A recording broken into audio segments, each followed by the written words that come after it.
Hi, it's Mike Stevenson here. I'm just joined on the podcast today by Robert Hogg again. It's good to see you again, boss. How are you doing?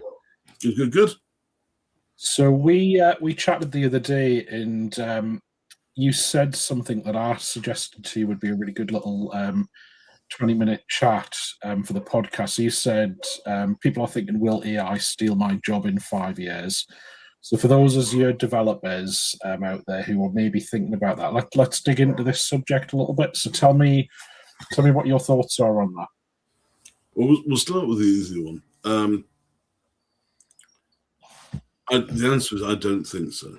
There will be significant changes in what we do. Let's go with the one that I think we were talking about. So I've now been commercially developing for over 40 years, which is genuinely depressing. But every 5 years in my career, a group of people will come up to me and just being a bit unpleasant, saying you lose your job because of new technology. Whether that was 4Gels, whether it was the cloud, it doesn't really matter. Mm. The actual learning I've had is with each step change in technology, whether it was going to the cloud, going 4Gels and all that kind of stuff, is I can do more in a day than I could do 5 years ago. So if you look now with AI and Azure, I can produce in a day with Copilot Studio what would have taken a team of 10 a month 40 years ago. Mm-hmm. What that actually means is in the smaller mid-market, if you now look at the systems that a flower shop down the street, they'll have a website with contactless payment, they'll have a stock control system, all running on their phone with barcodes, which 20 years ago would have cost millions of pounds to produce. Yeah. And it's costing them £50 a month in a subscription fee. So what I think AI is going to bring is all of those enterprise-grade applications, some of which are suitable for small businesses at the right price point. All that's going to happen is the flow down of technology is going to happen. So your team of 20 people who can produce this in 5 years' time can produce that and compete with the big boys. But the big boys will then be producing systems that organizations couldn't have dreamt of 10 years ago. I think the key to this is people's lack of vision of where they are, because they're looking at, well, at the minute we can only produce this and AI can produce that faster. That's absolutely correct. So what is now going to layer on top? What's going to be the difference? And I think a good example is when my youngest was doing final year at university, and I look back at when I was doing research, and I was doing research into real-time scheduling and AI. And I had an experiment that lasted about 6 months, and it had racks of transputers and all that kind of stuff for those of you old enough to remember transputers. And in Azure, I was able to do that same experiment in less than an hour, and the runtime cost was about 12 cents. Mm-hmm. So it's actually about we've got a scaling opportunity to do so much more for businesses and make them efficient, and that's what you've got to think about. Do you invest time in growth or saving money? And the companies that sort of say, like when they went to the cloud, all the companies have said, we can now lift and shift into the cloud and save money. And they save money, they're very happy, but those organizations didn't grow. The organizations that went in and said, we've got this gap now, we're now going to innovate. And the innovation is then taking those companies ahead. And AI is exactly the same. You can take an AI, do what you're doing now for less cost, or take an AI and actually start to expand and grow your organization. That's probably my 2-minute take. Yeah, I think it's a huge thing, isn't it, when you think of the number of number of businesses you work with and the number of things that they wish they could do but they never would have because it was just not feasible to pull a team of people to do this one thing. And the business case never stacked up and it was never a priority. But now the opportunity to do so much more of that pipeline of work that would never have got to the top of the list, but it still can make a difference. I think it's a huge opportunity, isn't it? Yeah, I think that there is a negative on AI where organizations go, let's just do AI, but they've got under the hood poor data quality, poor data integration, and large amounts of technical debt. And the organizations rushing to do AI before they've stabilized where they are might have a wall of pain ahead of them. But pragmatic use of AI to collapse those down, get better data integration, better data quality, and remove that technical debt, and then innovate is probably the way to go. But they won't. A lot of organizations will just do the AI piece first. Yeah, I guess there's a horizontal and a vertical angle to that discussion, isn't there? Because there's when we think about the organization doing an AI transformation, and that's kind of across the board in many different areas, but actually there's pockets of AI you could innovate on that don't necessarily need all of the big plumbing underneath, but you can still get business value. So I'm thinking, maybe a marketing team can use AI to innovate in how they produce stuff and how they leverage and amplify the content they produce. That can be a very isolated use case that doesn't need you to worry as much about some of the data problems you might have. So you can kind of get that quick success story, can't you?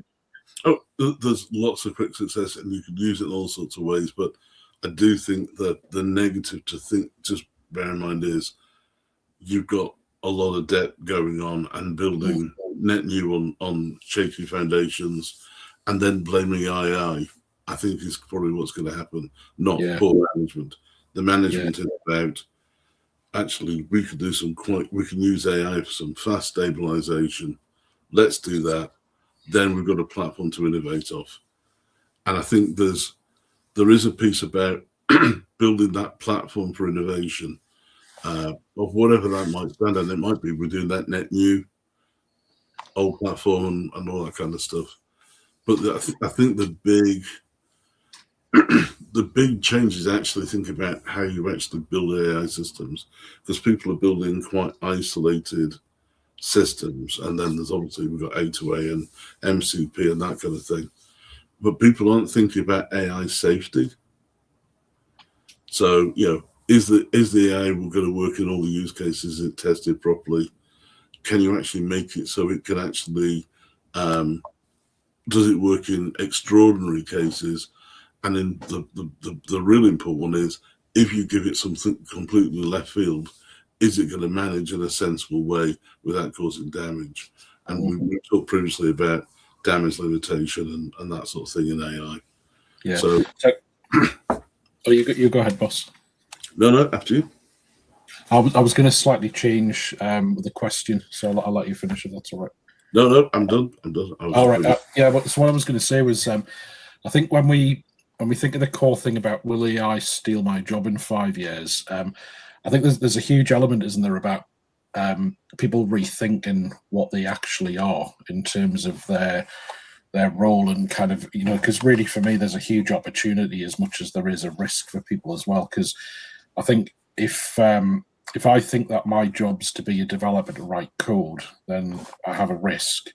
But actually, if I think that my job is to solve problems for a business, then I've got a huge opportunity. And I think, for me, one of the bits that's really interesting is if I start thinking of AI as the tool I use to solve the problem, then me excelling at AI, so understanding how the cost works for AI to do it efficiently, understand all the ethics stuff we've talked about previously to make sure that it's done ethically and responsibly, that gives that person the chance to kind of level up their career, doesn't it? Because AI is like that, that sort of level set we talked about earlier about, cloud came in, it levels the playing field again, so people can make 2 or 3 jumps forward in their career in a very short space of time. I know I had that when .NET came out, was when I was early in my career, as all these people had various C++ and VB6 type backgrounds.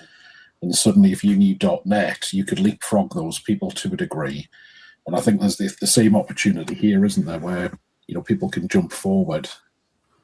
Well, you're right. It transcends the technology. If you step back and say your job is to deliver solutions to solve business problems, whether you're building in TypeScript or C# or Java, it doesn't really matter. But your understanding of those helps shape your questions. And as a compliment to you, I see what you do just behind the things when you're playing and doing stuff. And you always say that AI is doing the work, but actually the thought processes are all yours. You're saying, here are the problems the business has. How are we going to address them? The actual solution to the problem is yours and the developers, and the implementation is going to be helped by the AI.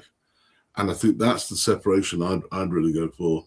The solution or the solution architect role is what developers will become. To talk to the business, frame up the solution, and then talk to the AI and come up with a solution plan, I think is what's going to happen. And the ones who do well will be good at listening to what's needed, thinking about what's best for the business, and then codifying that with an AI and then delivering that into the organization. And it's that thought management piece, which is the conversion of the business requirements and the ability to codify. But without the programmer, you can't codify them. Yeah. I guess there's a huge element of people wanting to develop those soft skills that often developers forget about, isn't it? Where you're saying, like, listen to business people, listen to the requirements, feel good at asking questions, and actively listen to how people describe the business problems. I think it's a good place to invest time. Yeah, exactly that. And think about yourself as not a coder. Maybe the description is you're codifying business requirements and codifying what the business solution is going to look like, as opposed to actually necessarily coding. How's this kind of thing affecting the sort of learning plans for the team at Black Marble? I'm guessing you're thinking about how do we have people's personal development plans aligned to these kind of things. Well, there's personal development plans, and there's actually a company development plan as well. I think going back to comments we made earlier about that you need an AI management group inside your organization to say, how are we going to implement, how are we going to develop? And it's not just the individual, the organization needs a learning plan and a transformation plan. And it isn't just do AI fast, that sort of thing. It's, we're not going to go again, but sort of the ethics, security, viability. Because a lot of AI projects might not be viable and people are pressing ahead with them anyway. And there's that. But for learning, there's several different points. One, use your tooling. It's how you're using agents. So interestingly, that a lot of people are publishing their agents out, which I think will happen for a while. And then there'll be a realization that agents and the style of agents actually are almost an extension of the company. And then the agents themselves will become incredibly valuable IP. So you don't, if you built a whole pile of, high quality deployment scripts that beats everybody else and you can go to market faster than everybody else, open source them is fine, but a lot of organizations will say, actually, this is now our competitive edge. How agents talk to each other, how AIs actually respond and do the security will become corporate IP. So that corporate piece is important. So going back to the people, my concern is you'll have 100 developers and they'll all be learning at different rates and using AI at different rates and scales, and it's going to be very imbalanced how your development delivery is done. So there is a piece that I think is missing, and I'm addressing it now, but it's going to hit people quite hard of how do you get all your developers up to a sensible level and then run them at that level at the same time and keep their agents, because again, a lot of developers have got their own individual agents that they're using. Yeah. So you want them to be personalized for the developers, but also meet your corporate standards to make sure that they do the ethics and everything else we talked about. So we've got very interesting. There's a set of problems that haven't been solved yet. Yeah. Scaling agentic development, so you've got a standard and a quality that you're willing to accept. It's quite interesting, though, doesn't it? Because it brings up a lot of questions about, we need to start touching on the biases then, and if individual developers have their own individual agents, and you have an agent that's better than my agent, but then I'm getting rated against you in terms of end of year review and salary increases and stuff, but you've got an advantage because your personal agent didn't get shared with the company, so nobody else can use it. It gets all complicated then, doesn't it? That's right. And who owns agents is going to be, and it's going to develop. There's a whole minefield of who owns what. You have to share it and all that kind of stuff. So if it's done in company time, then the company probably owns it, but you're going to see people owning their agents. And you saw it when people used to do coding back in the day. Oh, well, I wrote it in company time, but all the code I've written is mine. There's an interesting set of problems, a different set of problems coming up. But I think that leveling of agents is going to be a big problem. But it's also advantage because, again, going back to bias, one of the key things with bias is having a spread of opinions.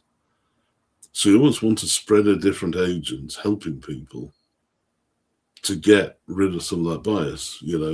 One agent does something slightly better than another and all that kind of thing. So I don't think there's an answer, but there is a move to the answer, certainly in some of the big... The problems are being researched right now, and there'll be an answer out at some point in time. But right now, we're certainly trying to standardize our agents so everyone has access to a set of agents. You can then add your own, and then we encourage people that if you've got a successful agent for, I don't know, reviewing UX color schemes or something like that, that actually I'm more interested in going into the testing side than I am being shared. So because you might have two UX people and everybody else doesn't care about UX, so why do they care? But if it's part of our testing schema around accessibility, then it'll make a big difference and that kind of thing. So I think we're just coming up to time there, boss, on this video. Is there any last points you'd like to make on the kind of the security of people's jobs in the future?